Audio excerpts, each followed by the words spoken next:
occur in the economy when AD is not equal to AS. First we will talk about the inflationary gap. Just have a look at the diagram so that you can understand what we are calling as inflationary gap. Suppose this is the AS of the economy.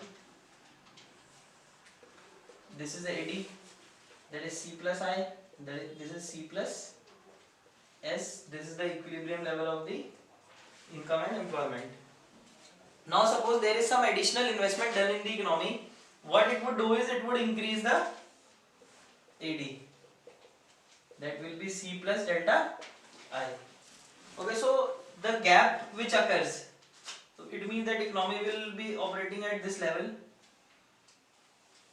and the gap between the actual AD in the economy and the AD required to establish the equilibrium is known as the inflationary gap.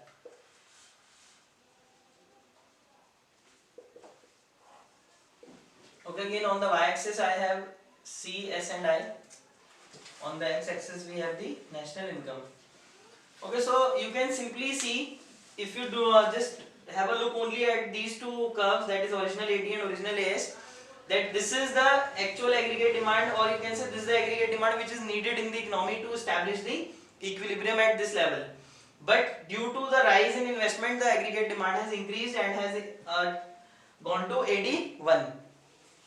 So there is a gap which is created between AD and AS, or you can say the two ADs, there is a gap which is known as the inflationary gap. And when you are defining it, you will define it as the gap between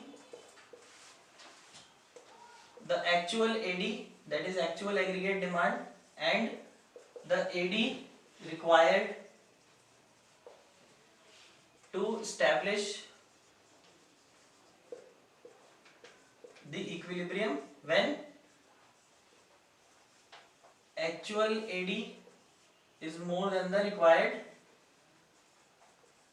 AD. Okay, this is to be mentioned because the definition of deflationary gap will also be same.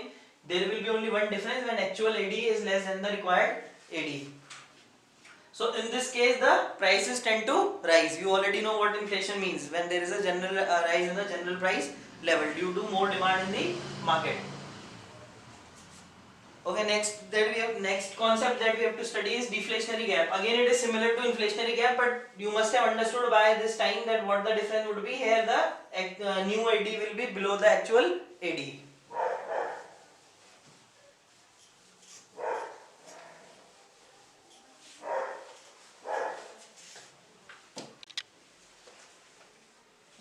Okay, so now we will be drawing the diagram for deflationary gap. Again the same thing. First you draw AS, that is C plus S, then AD, that is C plus I. Now suppose there is some withdrawal of investment from the economy due to which AD falls. This is the new AD. Okay, so now economy will operate at this level, and this gap between the actual AD and the required AD will be known as deflationary gap. The definition would be same, gap between the actual AD and the AD required to establish the equilibrium, but where actual AD is less than the required AD. Only this change would be there in the definition, and in the diagram also you can see it is same, only the new AD is below actual AD this time, and in that diagram it was above the or more than the actual AD. Okay, so these are two concepts which can arise in an economy and lead to inflationary or deflationary gap.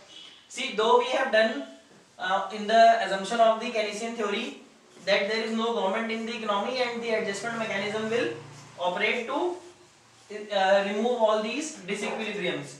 But practically if you see that there is a government in every economy and the government takes certain steps to correct the inflationary and deflationary gap. So next thing that we have to study is, okay, so now we have to study about the policy measures which the government can use to correct the inflationary and deflationary gap. See, there are two basic measures, monetary policy and fiscal policy. Monetary policy we have already done in the banking chapter. It is same, you can see divided into quantitative and qualitative methods and used in the same way. It is under the hands of the Reserve Bank of India or the Central Bank of the economy. The fiscal policy which we have not studied, that we look into and take under our discussion what it means. Fiscal policy is actually owned by the central government. Where I have written government, it is actually the central government, and it includes the taxation policy of the government. Means the first instrument is taxation policy, second instrument is expenditure policy, and third is deficit financing. So this is the small thing that we have to study and understand in this.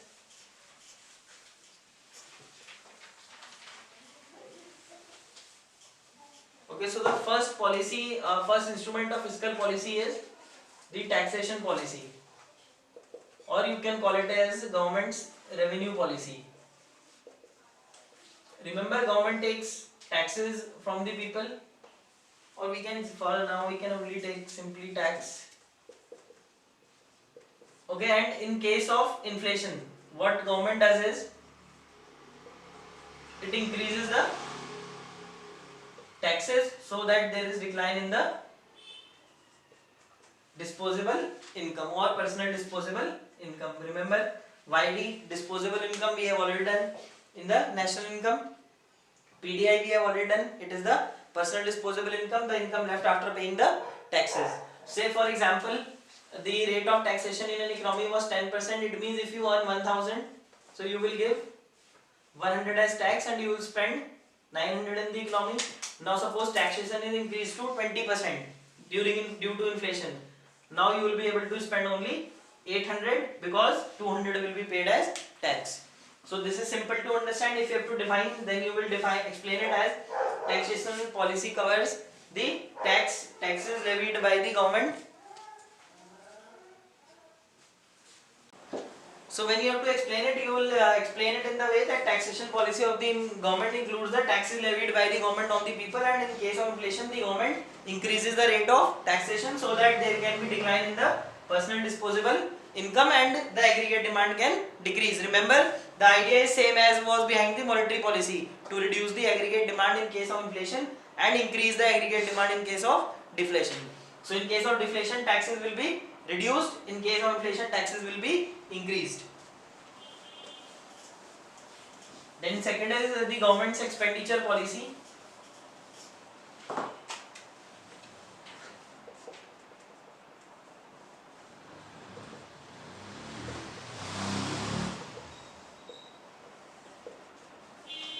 It includes the expenditure which is done by the government in an economy.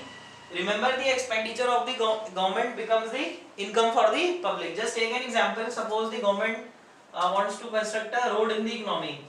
So there will be many people who supply the raw material for the construction of the road, contractors,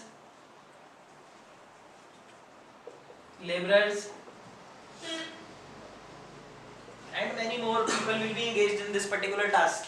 So whatever money the government will spend in the economy will actually become the income for these people, and they will increase the aggregate demand of the economy. So in case of inflation, the government stops the unnecessary expenditures, or you can say expenditures of less importance, and it will undertake only those expenditures which are more important for the economy. And in case of deflation, the government increases the expenditure so that people can get more income. Then third is deficit financing, the last instrument.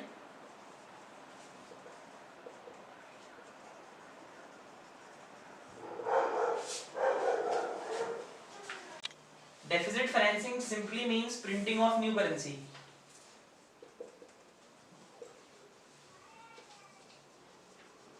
New currency is printed by the government or by the RBI on behalf of the government whenever the government has to convert the monetary liabilities into non-monetary liabilities. Remember that we have done in the bank of issue function of the central bank.